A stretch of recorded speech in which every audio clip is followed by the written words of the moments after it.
موظفات جابوا له 4 للكاستنج. كاستنج؟ انه ايه ما بعرف شو بيقول، انا معودة انه بتعرف تي في وهيك. انترفيو بالشركة مش كاستنج. اوكي، سألهم سؤال ذكي، انه قال لهم في عند كل مرة 2 شفاف. اوكي، شو الفرق بيناتهم؟ سأل اول وحدة، قالت له انه واحد فوق واحد تحت. قال له ايه مزبوط، منيح جوابك. تانية سألها، قالت له انه واحد جاي بالعرض واحد جاي بالطول، هيك مع محن.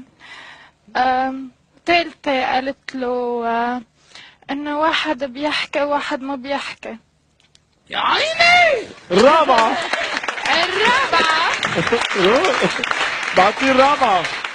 بس لكن وشو الرابعة؟ لو ما بيحكي بيقول كل شيء. أقولك لا بعد في وحدة مش في الرابعة. بعد شو الرابعة؟ بدك ايه تقوليها؟ بعد ما خلصت يلا النكتة. بعد الرابعة قالت له الفرق بين تحت وفوق انه واحد الي وواحد للباص تبعي. يا حبيبي. هشام هشام راح السبت وانا مواي يا عمي، حطوا لك ببيت مواي راح السبت.